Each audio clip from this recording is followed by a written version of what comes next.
Hello everyone. Let's talk about Edmund Spenser's poem, Prothalamion.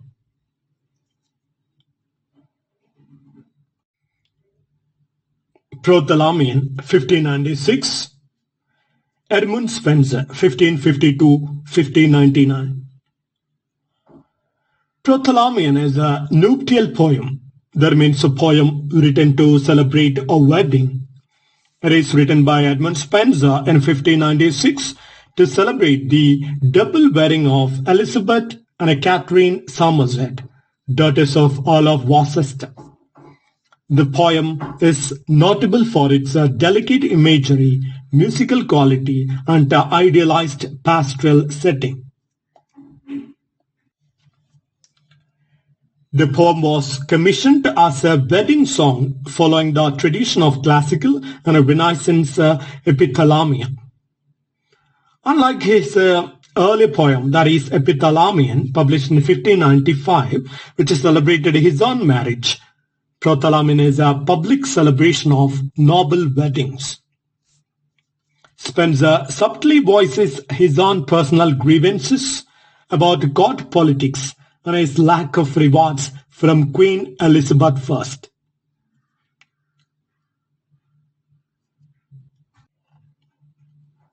The poem is structured in 10 stanzas, each ending with the refrain, "Sweet Thames run softly till I end my song." Now let's go to the summary of the poem. In stanza 1 and 2, there is the setting and a poet's mood.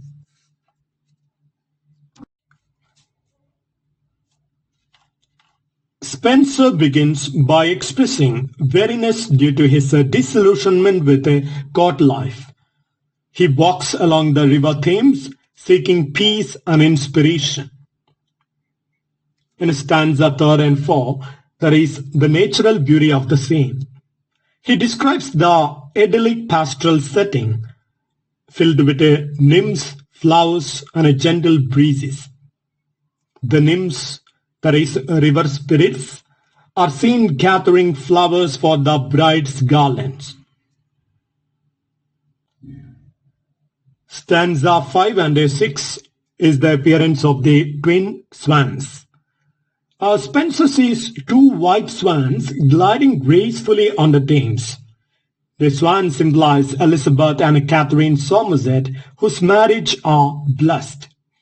He compares them to Jove's swan, that is Leda's lover, and Alcyon's faithful bird, emphasizing the purity and beauty.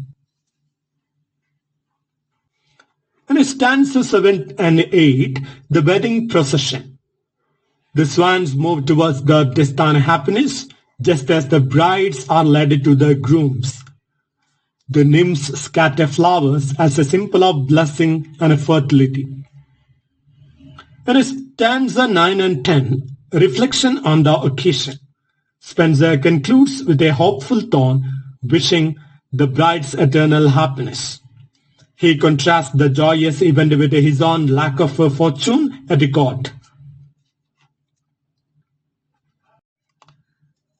Themes in Prothalamion. We can see themes like love and marriage, nature and harmony, political discontent, etc. First of all, love and marriage. The poem celebrates romantic and marital harmony, emphasizing purity and fidelity. Nature and harmony. The river Thames serves as a symbol of continuity, peace, and beauty. The pastoral imagery reinforces an idealized world of happiness. Political discontent. Beneath the celebratory tone, Spenser lamented his own misfortune. He subtly criticizes Queen Elizabeth's court for neglecting him. The classical and mythological allusions. References to Greek myth like Leda, Alcyone, Jove's swan, etc. elevate the bride's status.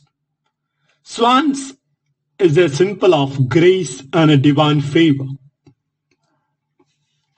Literary devices like a refrain, for example, "Sweet Thames run softly till I end my song," This creates a melodic soothing effect, reinforcing the tranquil setting.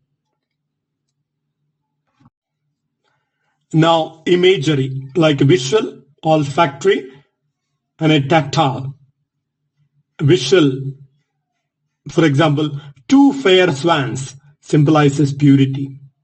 Olfactory means related to smell.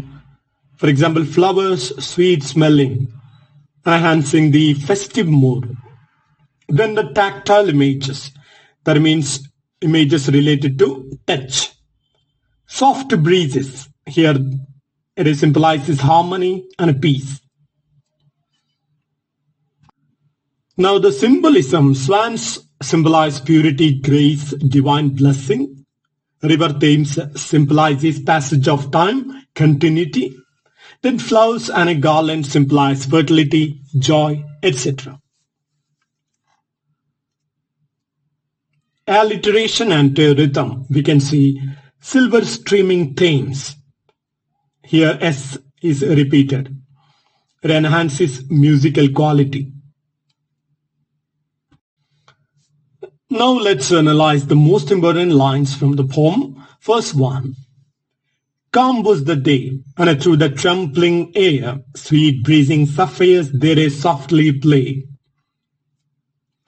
The poem begins with a peaceful and pleasant atmosphere, setting the tone for a joyous occasion. Zephyrs, that is the gentle west wind, symbolizes love, renewal and harmony in Greek mythology. The phrase trembling air suggests the delicate, almost magical quality in the surroundings. This opening line creates a sense of tranquility, preparing the reader for the wedding celebration. The next line, along the shore of silver streaming Thames. The river Thames serves as a symbol of purity, beauty, and continuity.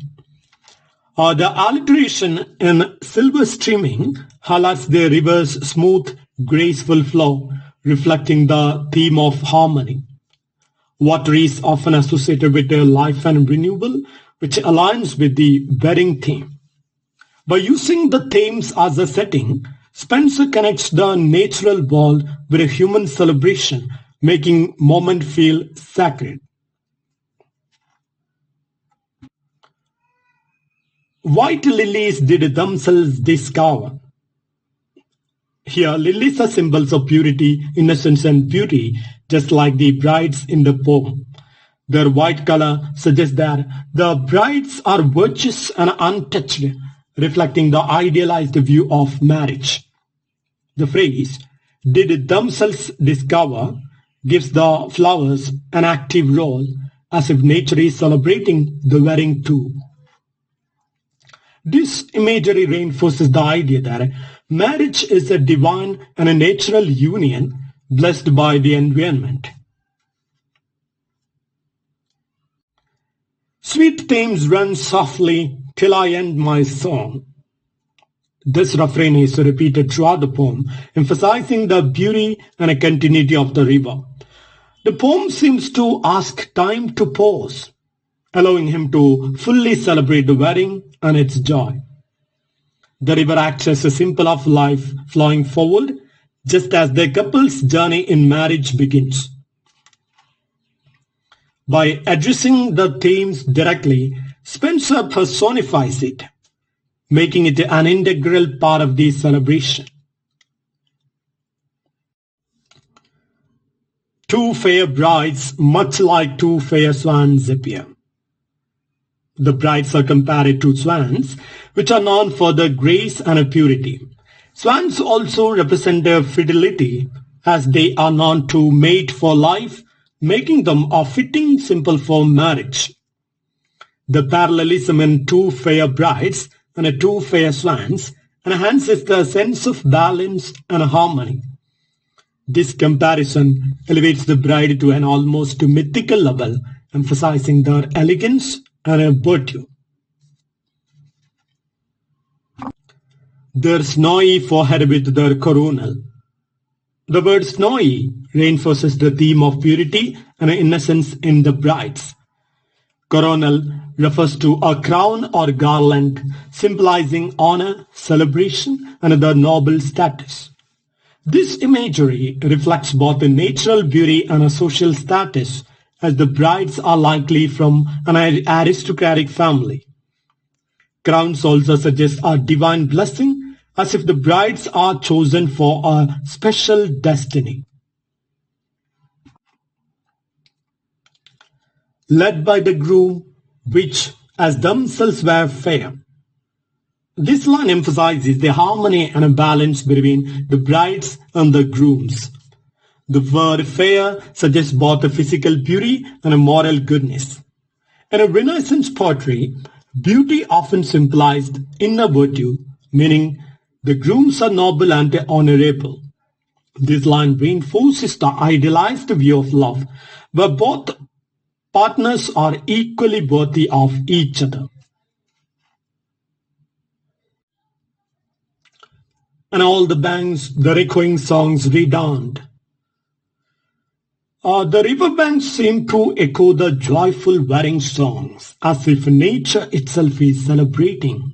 The word redound means to resound or return, suggesting that a joy spreads outward.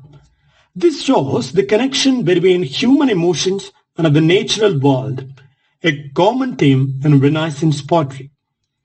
The scene becomes lively and festive, making the wedding feel even more grand and significant. Nature herself did seem to them to sing. These lines reinforces the idea that love is natural and divinely ordained.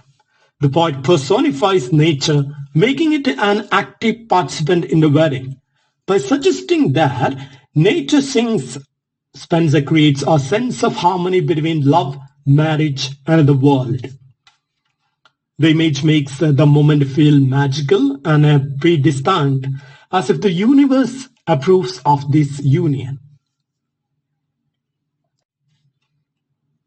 To you, these garlands and these singing flowers. Garlands and flowers are traditional symbols of love, celebration, and fertility. The fact that flowers are singing adds to the joyous and enchanting atmosphere.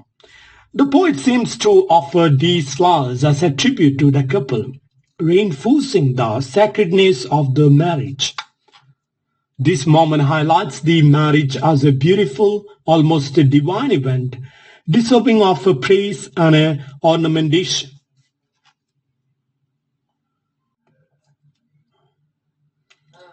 And it taught the woods and waters to rejoice.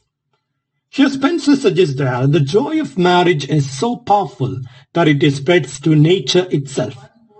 The personification of the woods and waters reinforces the idea of harmony between human life and a natural world. Love and happiness are seen as contagious forces capable of transforming their surroundings. This also reflects the Renaissance belief that the universe is ordered and harmonious, with marriage as a key part of that balance. Till which way sees our song, wherever yet was wont. The poet acknowledges that this song will eventually end, but its impact will continue. The phrase suggests that wedding and celebrations are temporary, but love and its memories last forever. It also reflects the ephemeral nature of poetry itself, as songs and poems capture moments, but it cannot stop time. Spenser's words create a melancholy contrast, reminding us that beauty and joy are fleeting.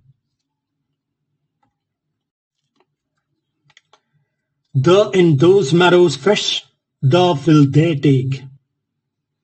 Here the meadow symbolize abundance and peace, providing a perfect setting for love and marriage. The phrase, the will they take, suggests the contentment and a fulfillment in love.